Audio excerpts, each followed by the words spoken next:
होली के त्यौहार के ऊपर आपस में एक दूसरे को रंग लगाते जो साथी एक दूसरे से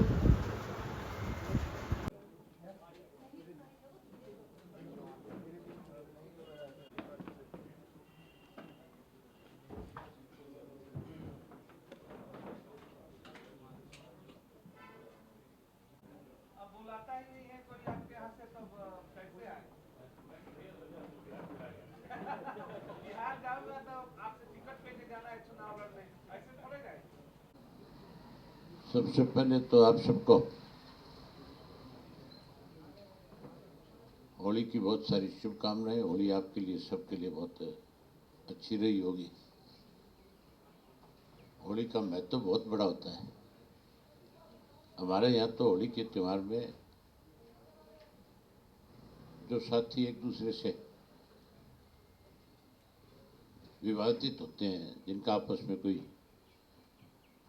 सामाजिक रिश्ता खराब हो जाता है, इस होली के त्यौहार के ऊपर आपस में एक दूसरे को रंग लगा करके उस विवाद को खत्म करते हैं, फिर से अपने भाईचारे को मजबूत करते हैं। और अब की बार की होली तो और ज्यादा महत्वपूर्ण थी। मौजूदा सरकार ने हरियाणा प्रदेश के अंदर जात पात धर्म मजहब के नाम पे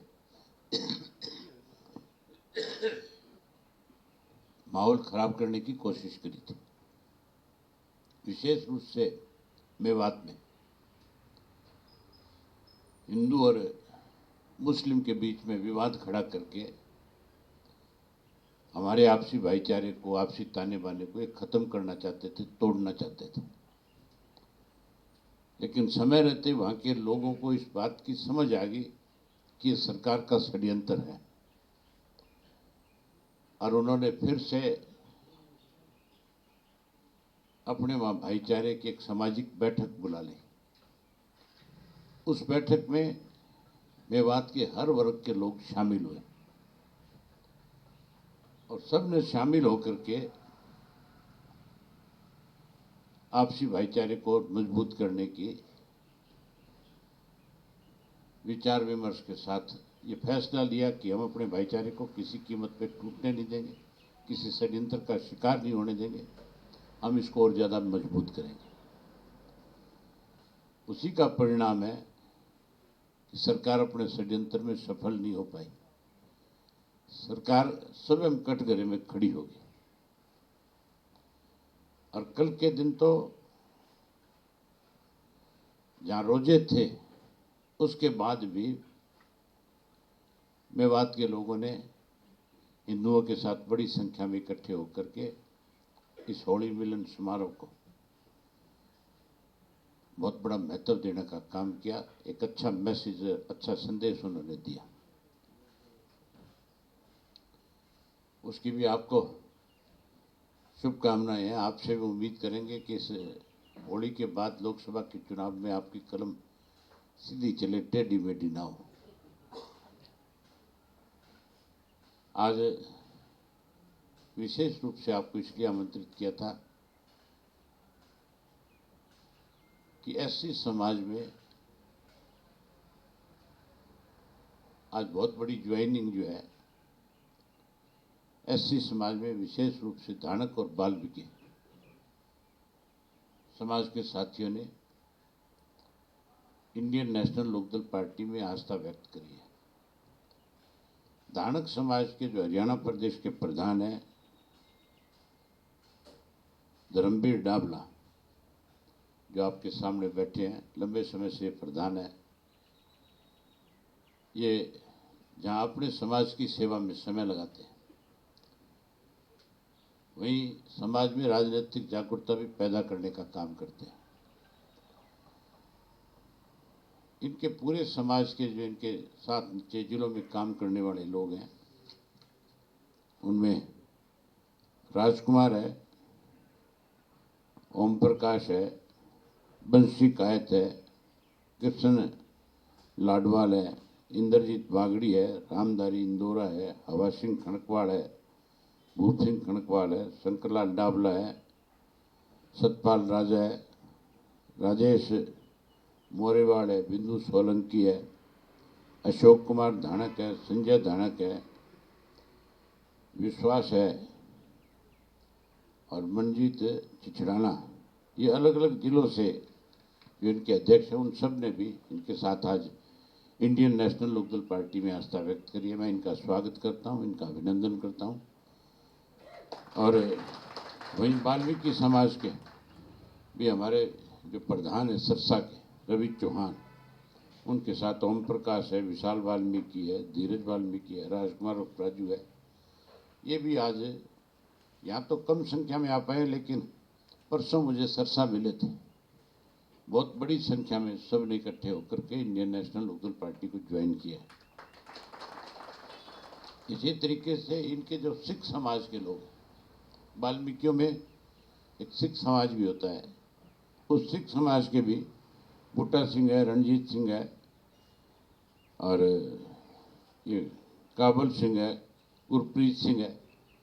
ये भी अपने समाज में इन्होंने एक बैठक करी थी कालावाड़ी में मजहबी सिख समाज की, और उस मजहबी सिख समाज की बैठक के अंदर सबने निर्णय लिया कि हम इंडियन नेशनल लोकदल पार्टी को ज्वाइन करेंगे। और वहाँ ये फैसला होने के बाद ये मुझे आकर के मिले। इन सब ने भी इंडियन नेशनल लोकदल पार्टी में अपनी आस्था व्यक्त करने का काम किया। वहीं आज पूर्व में बीएसपी के जो लोकसभा के इंचार्ज रहे अम्बाड़ा के धर्मवीर सिंह बराड़ा जो है, उन्होंने भी आज इंडियन नेशनल लोकदल पार्टी में अपनी आस्था व्यक्त करी है कि पूर्व में युवा के जिला के अध्यक्ष भी रहे और अच्छे समाज सेवी भी हैं। केवल पॉलिटिक्स में नहीं, समाज सेवा में भी पूरा विश्वास रखते हैं। इन्होंने भी आज ज्वाइन किया है। इनके साथ आज सैकड़ों साथी तो आपके बीच में यहाँ पे भी आए हुए हैं, लेकिन इनकी संख्या अलग अलग डिस्ट्रिक्ट वाइज जो है, अब जो मेरी मीटिंग में होगी वहाँ इनके सारे साथी जिले वाइज भी बड़ी संख्या में ज्वाइन करने का काम करेंगे।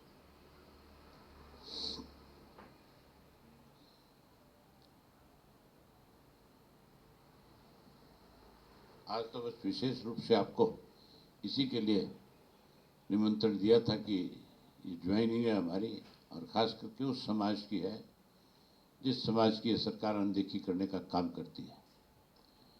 विशेष रूप से बीजेपी की सरकार बनने के बाद हमारा बैकलॉग जो है वो सबसे ज़्यादा खाली है। सबसे ज़्यादा मार जो है नौकरियों के मामले में आज एससी समाज के और पिछड़े वर्ग के लोगों पे पड़ी है। जब से ये कौशल रोजगार योजना शुरू करी है, क्योंकि उसके अंदर कहीं कोई रिजर्वेशन नहीं है, उसमें तो जो कोई फार्म भरता है और जिसके पास ज़्यादा बड़ी सिफारिश होती है, जिसके पास ज़्यादा पैसा होता है, ये सरकार उसी को जॉब देती है। ना तो इन लोगों के पास सिफारिश है और ना पैसा है। इसलिए सबसे बड़ी मार, सबसे ज़्यादा कमज़ोर अगर किसी वर्ग को इस सरकार ने किया है तो मैं समझता हूँ पिछड़े वर्ग और एससी समाज को किया है। इसी तरीके से स्कूल बंद करके ग्रामीण गरीबों का बच्चा एजुकेशन ना ले सके, उसको शिक्षा में पिछड़ा करने का काम इस सरकार ने किया है।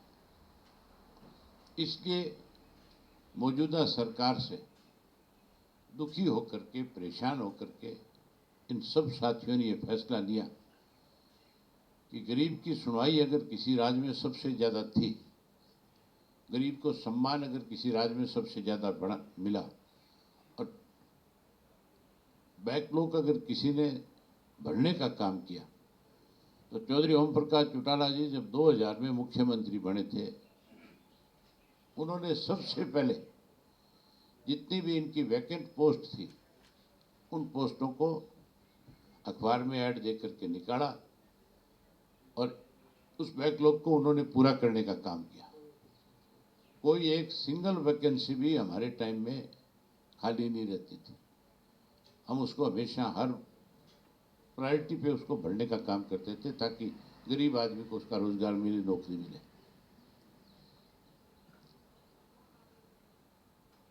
चौधरी देवीलाल ने हमेशा गरीब आदमी को ऊपर उठाने के लिए सत्ता में रहते हुए अच्छे फैसले लिए थे। एक उदाहरण आपको बताता हूँ, बड़ा आपने कभी सुना नहीं होगा। ये जो गांव गांव में चौपालें बनी थी, ये चौपाल चौधरी देवीलाल ने जो है सोनीपत से हिसार जा रहे थे, और सिसाना एक बड़ा गांव है, रास्ते में जब उस गांव को क्रॉस कर रहे थे तो दरख्त के नीचे 100-150 आदमी, बारिश हो रही थी, भीग रहे थे। चौधरी देवीलाल ने सोचा कि ये तेरे को मिलने के लिए खड़े हैं लोग, क्योंकि उनकी आम आदत थी कि वो जहाँ भी 20, 30, 50 आदमी खड़े होते थे अपनी गाड़ी रोक लेते थे। उन्होंने गाड़ी रोकी और गाड़ी रोक करके उनसे पूछा कि भाई तुम यहाँ बारिश हो रही है कैसे खड़े हो गए? तो बोले चौधरी साहब हम तो बारात में आए हैं। तो बोला बारात में आए हो तो यहाँ क्यों भीग रहे हो? जिसके यहाँ बारात में है उसके घर में जा करके बैठो। तो कहने लगे जी उनके घर में जगह नहीं है, हम तो समा रहे थे। उनका ये शब्द था, मैं उस वक्त साथ था, और उनके लिए बैठने की कोई जगह नहीं है घर में, इसलिए मजबूरी में हम लोग यहाँ खड़े हैं। चौधरी देवीलाल ने उसी दिन फैसला कर लिया था कि गरीब आदमी के लिए बैठने की ऐसी जगह बनाऊंगा कि उसको ये महसूस ही नहीं होगा कि तू कहीं दूसरे के घर पे आया है। उन्होंने ना केवल चौपाल बनाई, बल्कि उन चौपालों के अंदर मुड्डे रखे, उनमें चारपाइयाँ रखी, उनमें बिस्तर रखे, ताकि किसी भी गरीब के घर में कोई मेहमान आए तो उसको अगर रात रुकना है तो उसको बिस्तर भी मांगना ना पड़े कहीं से। उन चौपाल से बिस्तर देते थे, खाट देते थे। इन सरकारों ने उन चौपालों की मरम्मत भी नहीं कराई।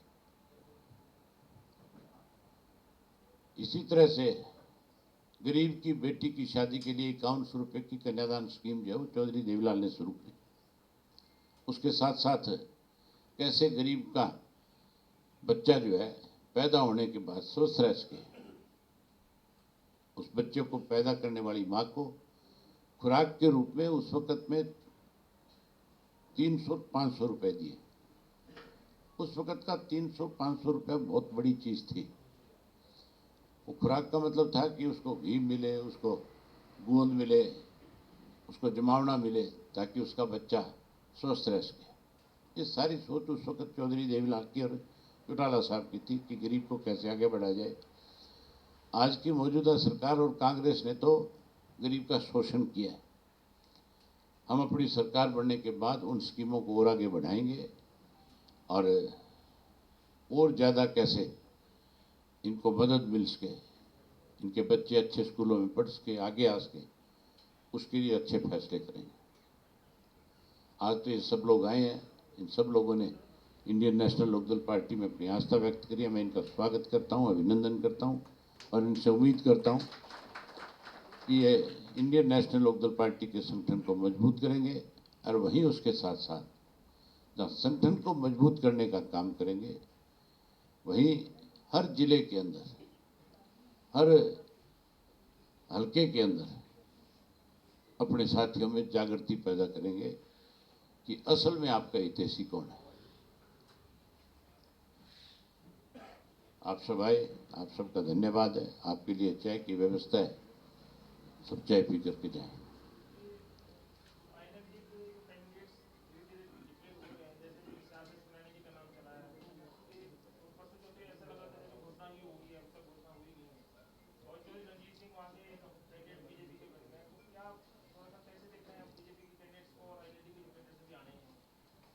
और किस पार्टी से उम्मीदवार बन करके आए, ये हमने कोई, इससे हमें फर्क नहीं पड़ने वाला।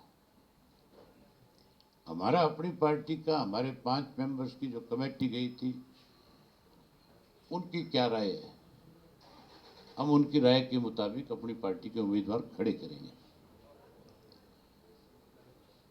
हमारा कोई किसी से ये कंपटीशन नहीं है कि इंडियन नेशनल लोकदल पार्टी किसको कैंडिडेट बनाएगी, कांग्रेस ने किसको बढ़ा दिया, बीजेपी की तरफ से कौन आ रहा है। आप ये देखो बीजेपी की हालत इससे ज़्यादा खराब क्या होगी कि 35 मिनट पहले जो लोग बीजेपी ज्वाइन करते हैं वो इनके उम्मीदवार बनते हैं। जो ये कहते हैं कि आरएसएस जो है बहुत पुराना संगठन है, जो ये कहते हैं कि भारतीय जनता पार्टी में कार्यकर्ता का सम्मान है, वहाँ सम्मान कहाँ रह गया। इससे बड़ा अपमान और क्या करेंगे। 35 मिनट पहले कोई उनकी पार्टी ज्वाइन करे तो उसके गले में माला डाल के कहते हैं हमारा उम्मीदवार है। इनके पास कौन सी ऐसी वॉशिंग मशीन है भाई जिसमें डालते वो सारे किए हुए गुनाह जो उसके माफ हो जाते हैं। इस नवीन जिंदल को जिसको इन्होंने कुरुक्षेत्र से उतारा है, उसके खिलाफ नरेंद्र मोदी जी का खुद का एक बयान था। आपने वो बयान पढ़ा कि नहीं पढ़ा। कोयला घोटाला जो है, उस कोयला घोटाला के ऊपर प्रधानमंत्री ने स्वयं भाषण दिए और कहा कि लोग लूट करके खा गए खाद्यान्न इसको कोयले की को, मैं इनके खिलाफ सख्त कार्रवाई करूंगा, मैं इनके खिलाफ एक्शन लूंगा। वो आज भी सोशल मीडिया पे वीडियो वायरल होती है। इन विचारों का और तो कोई बस चलता नहीं। जब भी चुनाव आता है, चाहे वो कांग्रेस है, चाहे बीजेपी है, चाहे कोई और हमारा विरोधी है, वो मैम कांड को लेकर के चर्चा शुरू कर देता है। अभय सिंह ने मैम कांड में ये किया, ये किया, ये किया। ये समझने की जरूरत है। केवल इन लोगों को अगर राजनीतिक तौर पर डर है तो इंडियन नेशनल लोकदल पार्टी का है। और जिस मैम कांड का ये बारी बारी जिक्र करते हैं, मैम के लोगों ने उस चुनाव के बाद 3 बार हमारा एमएलए बनाया वहां से। अगर मैम के लोगों में हमारे प्रति कोई गुस्सा होता तो फिर हमारा 3 दफा उम्मीदवार क्यों जिताते कि नहीं। तो ये सिर्फ बौखलाहट है उनकी विचारों की।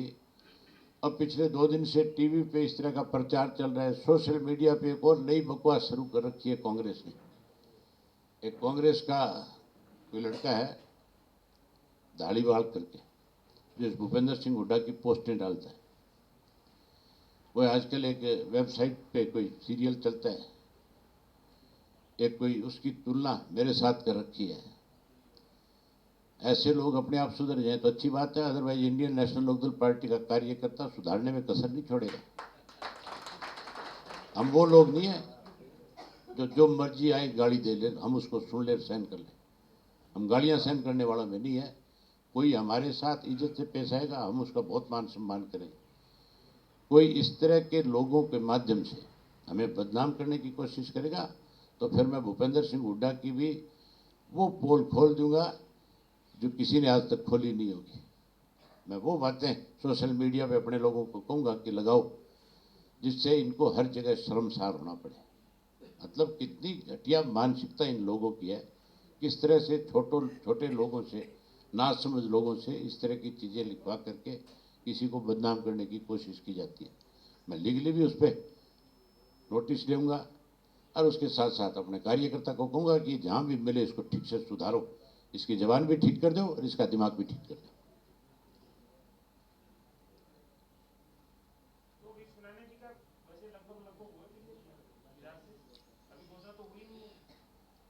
जब आप लोगों ने अपनी कलम से लिख दिया तो कमी रहेगी क्या? कोई नहीं, जब वाक्यों की करेंगे तब कर देंगे, लेकिन ये मान के चलो कि हमारी पार्टी का तकरीबन यही फैसला है। आपके साथ बैठ करके विचार विमर्श करूंगा, फिर तय करूंगा।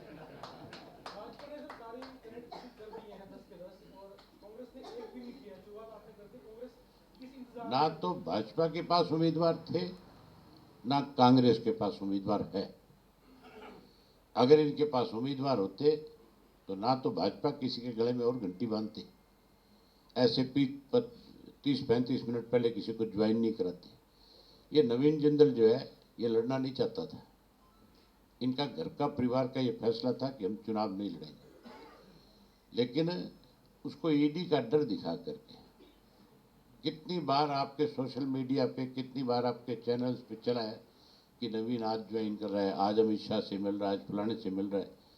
रोजाना कयास लगाए जाते थे और उसकी तरफ से रोजाना सफाई आती थी कि नहीं, मैं किसी पार्टी में नहीं जा रहा, मैं तो अपने बिजनेस में, अपने व्यवसाय में व्यस्त हूँ। लेकिन उसको ड्रा करके ज्वाइन कराया गया और उसको कहा गया कि चुनाव लड़ना पड़ेगा, क्योंकि कोई कैंडिडेट था ही नहीं, कोई लड़ने को तैयार ही नहीं था। वहाँ तो चर्चा चल रही थी, आम जो कुरुक्षेत्र में और बीजेपी में चर्चा थी वो ये थी कि करनाल की जो रेणुवाला जो मेयर थी कि उसको उम्मीदवार बनाया जाएगा, या कैलाश सैनी का जिक्र आता था, या एक डीडी शर्मा है उनका नाम आता था। इसका तो कहीं चर्चा ही नहीं था। ये तो कांग्रेस में थे, इनको तो वहां से जबरदस्ती ड्रा करके लाया गया। मुझे लगता है कहीं हुड्डा को ये रोहतक से ना लड़ा जाए, बीजेपी वाले हुड्डा को रोहतक से ना लड़ा देते हैं, बदल भी सकते हैं। कौन सा सिंबल दे दिया?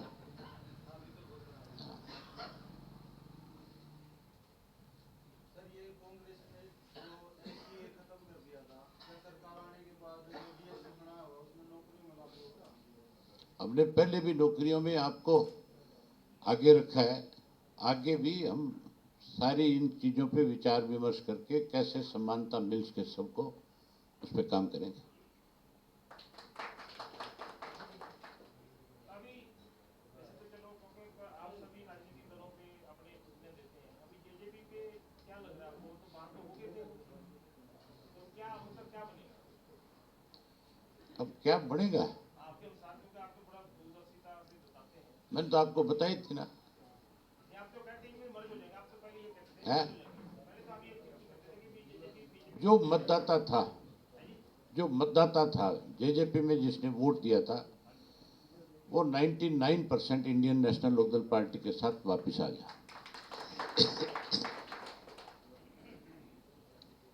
जो कोई लीडर है छोटे मोटे, अब किस स्वार्थ में उनके साथ है मेरे समझ में नहीं आ रहा, शायद वो भी जल्दी छोड़ देंगे। इस लोकसभा के चुनाव के बाद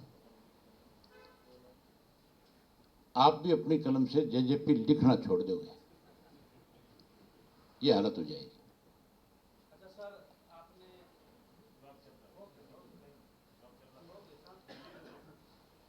हाँ तो क्या जवाब है? सर, जो परिवर्तन यात्रा हुई है आपकी और पूरे प्रदेश में इतना लंबा आप चले हैं, इस दौरान सर जो क्या आपको लगता है जनता ने मैं इस लोकसभा के चुनाव के बाद उस परिवर्तन यात्रा को फिर से आगे बढ़ाऊंगा। मेरी यात्रा तब तक जारी रहेगी जब तक भारतीय जनता पार्टी सत्ता से बाहर नहीं हो जाएगी और कांग्रेस सत्ता से दूर नहीं चली जाएगी।